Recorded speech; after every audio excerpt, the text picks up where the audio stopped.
महायुतीत रामराजे नाईक निंबाळकरांची नाराजी दूर झाली असली तरी मोहिते पाटील कुटुंब अजूनही निवडणूक लढण्यावर ठाम आहे।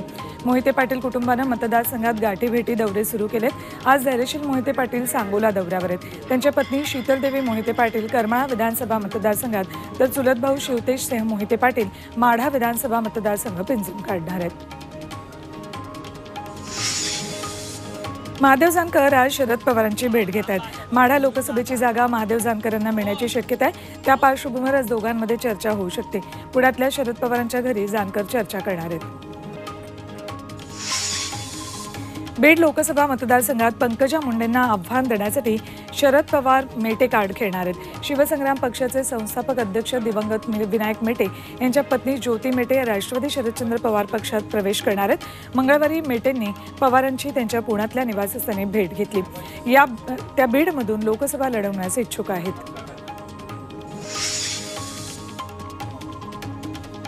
बीडमध्ये अजित पवार गटाला मोठा धक्का बसण्याची शक्यता आहे, कारण अजित पवार आणि धनंजय मुंडे यांच्या जवळचे मानले जाणारे बजरंग सोनवणे आज राष्ट्रवादी काँग्रेस शरदचंद्र पवार पक्षात प्रवेश करण्याची शक्यता आहे। पंकजा मुंडेंना लोकसभेची उमेदवारी जाहीर झाल्यानं सोनवणे नाराज आहेत। उपमुख्यमंत्री अजित पवार हे खेडचे आमदार दिलीप मोहिते पाटील यांच्या भेटीला आलेत। पुण्याच्या राजगुरुनगरमधल्या निवासस्थानी उपमुख्यमंत्री अजित पवार भेटीला आलेत। भेटीदरम्यान शिरूर लोकसभा मतदारसंघाबाबत ते चर्चा करणार आहेत। माजी खासदार शिवाजी आढळराव पाटील यांच्या राष्ट्रवादी काँग्रेस प्रवेशावर दिलीप मोहिते पाटील यांनी विरोध केल्यानंतर ही भेट होती। उपमुख्यमंत्री अजित पवार आज शिरूर लोकसभा मतदारसंघात पक्षाच्या पदाधिकाऱ्यांसोबत आढावा घेणार आहेत। शिंदे गटाचे आढळराव पाटील हे राष्ट्रवादीकडून लढण्यास इच्छुक आहेत, तर अजित पवार गटाचे विलास लांडेंनीही लढण्याची इच्छा व्यक्त केली। त्यामध्ये अजित पवार कुणाच्या नावाची घोषणा करणार याकडे लक्ष आहे। उद्धव ठाकरे आज बुलढाणा दौरा करतायत। सिंदखेडराजा आणि मेहकर इथे उद्धव ठाकरेंच्या सभा असतील। संभाजीनगरहून सिंदखेडराजा इथे त्यांचं आगमन होणार आहे। पंतप्रधान मोदींच्या निवासस्थानी भाजपची महत्त्वाची बैठक पार पडली। या बैठकीत भाजपच्या रणनीतीसह लोकसभेच्या उर्वरित जागांवर चर्चा झाली। बिहार, महाराष्ट्र, पंजाब, ओडिशातील उमेदवारांवर खल झाला। राज ठाकरेंच्या मुद्द्यावरही चर्चा झाली। आज किंवा उद्या भाजपच्या केंद्रीय निवडणूक समितीची तिसरी बैठक होऊ शकते।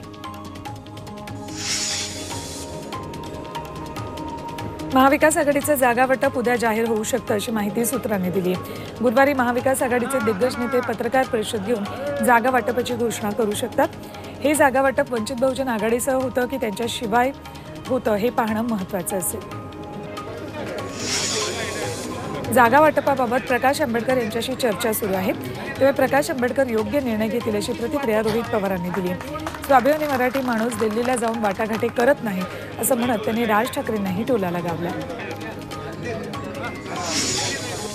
विजय शिवतारेंना समज द्या, अन्यथा राष्ट्रवादी मावळ लोकसभेत महायुतीचा धर्म पाळणार नाही असा इशारा शिंदेंना देण्यात आलाय। शिंदे गटाचे माजी मंत्री विजय शिवतारे वारंवार उपमुख्यमंत्री अजित पवारांवर बारामतीत टीका करतायत। शिवतारेंनी माफी मागावी अशी आक्रमक भूमिका पदाधिकाऱ्यांनी घेतली। चंद्रपूर लोकसभेतील भाजपचे उमेदवार सुधीर मुनगंटीवार प्रचाराला त्यांनी सुरुवात केली आहे। लोकसभा क्षेत्रातील 151 मंदिरात पूजा अर्चेचा कार्यक्रम भाजप कार्यकर्त्यांनी आयोजित केला। त्यानिमित्तानं वरोरा तालुक्यातल्या प्रसिद्ध शिवक्षेत्र बटाळा मंदिरात मुनगंटीवारांनी पूजा आणि महाआरती केली।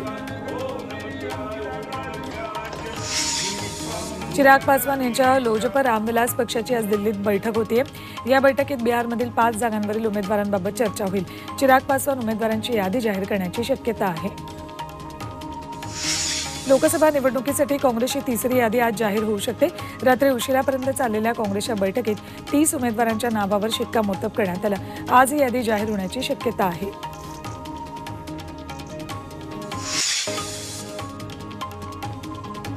जळगाव लोकसभा निवडणुकीत 20 मराठा उमेदवार मैदानात उतरण्याचा निर्णय घेण्यात आलाय। यासाठी चाळीसगावमध्ये सकल मराठा समाजाची बैठक झाली। यात कोअर कमिटीची स्थापनाही करण्यात आली, तर निवडणुकीचं आर्थिक नियोजन दानशूर मराठा व्यक्तींकडून घेण्यात येणार आहे। याकरता सढळ हातांनी मदतीचं आवाहन करण्यात आलंय।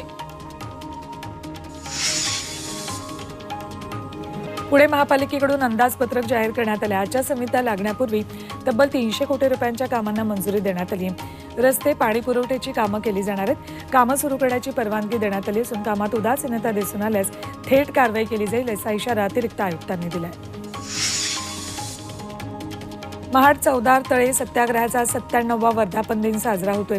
देशभरातून हजारो आंबेडकरी अनुयायी डॉक्टर बाबासाहेब आंबेडकरांना अभिवादन करण्यासाठी दाखल होत आहेत। या निमित्त चौदार तळे आणि परिसरात आकर्षक विद्युत रोषणाई करण्यात आली। दिवाळखोर विमान कंपनी गो फर्स्ट खरेदीसाठी स्पाइसजेट बीजीबीनं 150 कोटींची बोली लागली। आता किंमत वाढवून ती 1750 कोटी करण्यात आली। उल्हासनगरमध्ये भरधाव ट्रकनं विजेच्या ट्रान्सफॉर्मरला धडक दिली। दरम्यान ट्रान्सफॉर्मरला लोखंडी जाळी असल्यानं मोठा अनर्थ टळला। या घटनेची माहिती महावितरणच्या अधिकाऱ्यांना मिळताच त्यांनी तात्काळ घटनास्थळी पोहोचून परिसरातला वीज पुरवठा खंडित केला। भिवंडीत एका भंगार गोदामाला भीषण आग लागली।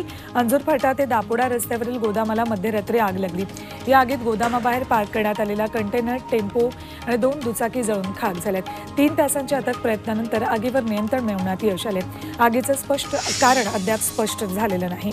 मुंबई आग्रा महामार्गावर कसारा बायपासजवळ एका भरधाव ट्रकनं पेट घेतला। ट्रकमध्ये दगडी कोळसा असल्यानं ही आग झपाट्यानं पसरली। अग्निशमन दलानं रात्री या आगीवर नियंत्रण मिळवलं, मात्र सकाळी पुन्हा या ट्रकनं पेट घेतला। त्यामुळे मुंबई नाशिक महामार्गावरील वाहतुकीवर परिणाम होतोय।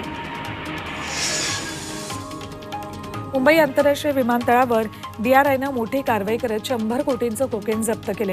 इथिओपियामधून भारतात कोकेनची तस्करी करण्यात येत होती। 10 किलो कोकेनसह 2 विदेशी महिलांना अटक करण्यात आली।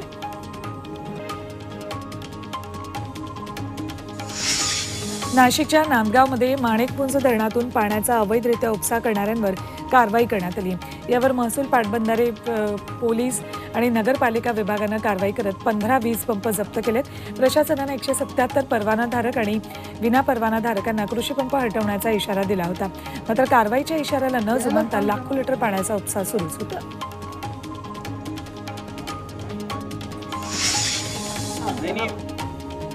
पुणे जिल्ह्यातील इंदापूरमध्ये काही दिवसांपूर्वी जुन्या वादातून सराईत गुन्हेगाराची हत्या करण्यात आली। इथल्या एका आरोपीला पिंपरी चिंचवड पोलिसांनी ताब्यात घेतले। आरोपी आळंदीत मैत्रिणीला भेटायला आला होता, त्यावेळी पोलिसांनी सापळा रचत त्याला अटक केली।